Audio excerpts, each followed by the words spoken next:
1000 рублей. Чистая прибыль ГУП ЖКХ. 1000 рублей. Огромная система, которая должна обслуживать всю республику. 1000 рублей выручки.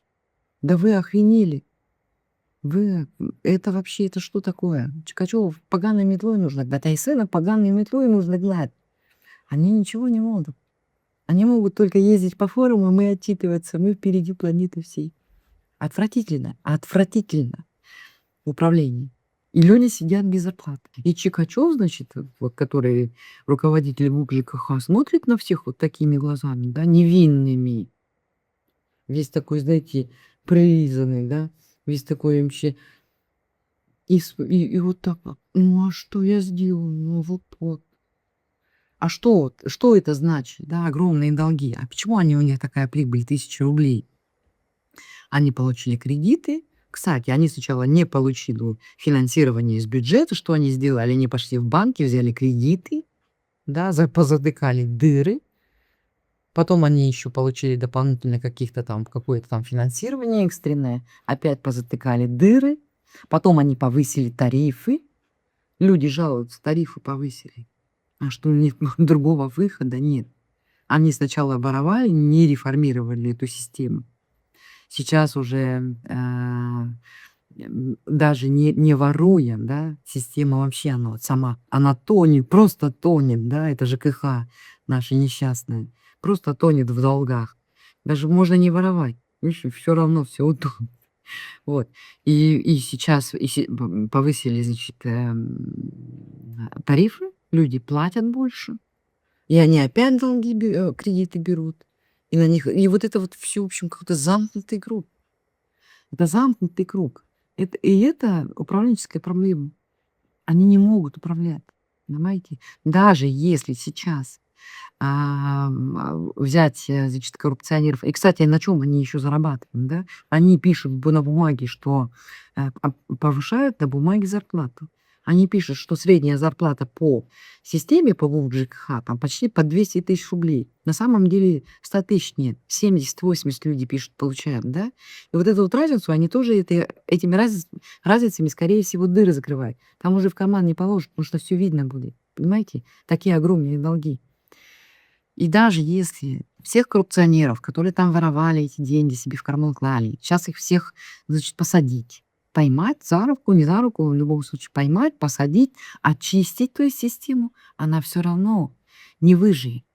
Она все равно не выживет, потому что они ее довели уже до такого состояния, что пора бы уже задуматься о том, что нам нужна новая система жилищно-коммунального хозяйства. И, между прочим, ЖКХ, ОП ЖКХ это государственное предприятие.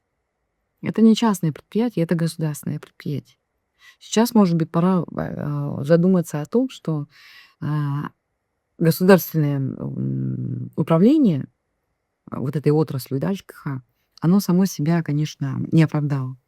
Вот. Когда у нас будет независимость, я думаю, власть должна задуматься о том, чтобы жилищно-коммунальное хозяйство отдать в руки частной компании. Они будут эффективнее управлять, с них у людей будет спрос хотя бы, да. Сейчас с ГУП ЖКХ что человек может спросить? Ничего. Он только получает эти квитки огромные, да, за то, чего государство не предоставляет.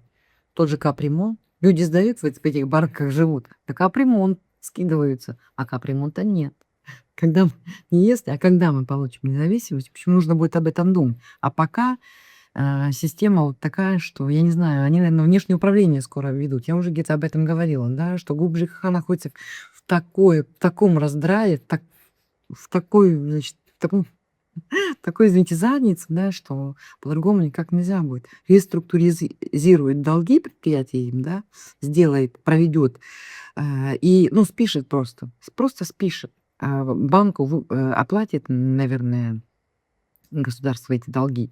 И все, да, чтобы нулевой баланс. И внешнее управление, приедет какой-нибудь москвич вместо Чикачёва и будет управлять. Насколько эффективно, тоже вопрос. Но тем не менее, они этого дождутся. Вот все боятся, что вот придут там, будут какие-нибудь нами американцы управлять, когда мы получим независимость. Да у вас уже сейчас угроза того стоит, что на ваши крупные предприятия, республиканские, да, придут управленцы, назначенцы из Москвы. Понимаете? А это разве не варяги? Это разве не варяги? Ведь они как раз такие варяги. Понимаете? Потому что они по-другому, как с коррупционной составляющей, они работать не могут. Они там все такие. И никто в республике не может сказать ничего против. Один был смелый Иванов, его лишили мандата. Второй смелый Паскачин, его тоже лишили депутатского мандата. Чтобы меньше болтали, да? Чтобы меньше говорили правду людям. Нифига себе, мы говорит, тут интернет запретили им, а тут какие-то вылезают, значит, еще будут говорить. Без интернета, да, людям рассказывают, что происходит, правду, глаза открывать на происходящее. Нет, нужно запретить, нужно выкинуть из информационного поля. Чтобы они не говорили с депутатских трибун правду, да? Вот поэтому же их выкинули. Если война не закончится, будет только хуже. А как мы видим, Путин войну не собирается прекращать. Не собирается.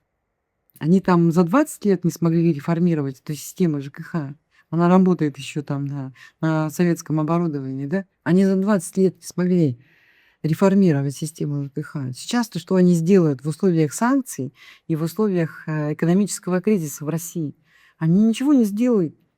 Они заморозили Алан-Холланд, у них денег нет. Они Ленский мост не могут построить. Посмотрите, недавно замминистра экономики выступала на Якутии-24, гостем была, да, и рассказывала про эти несчастные кофердамы, и она смеялась же. Ха-ха-ха, кофердамы. На самом деле, да, у них нету денег. Ни Ленского моста, ни Алан-Холланда, ни кинопавильона, о котором они сейчас почему-то опять активно заговорили. У них нет денег, они ничего не построят. И, соответственно, систему ЖКХ они сейчас, в ближайшие годы, реформировать не будут, потому что просто тупо нет денег. Все деньги уходят на войну. И вместе с этим они повысят тарифы, и вместе с этим они будут недоплачивать зарплаты. Да? Задержка выплат уже началась. Мы все с вами это знаем. Дальше будут только хуже. Вот пока идет эта война, пока Путин у власти, пока у нас нет независимости, мы так и будем жить, извините меня, в таком болоте, да, скажу так мягко, болоте. Всем спасибо за просмотр, подписывайтесь, ставьте, пожалуйста, лайки этому и другим видео, комментируйте. Это очень поможет в продвижении нашего канала на YouTube. Всем огромное спасибо, до свидания.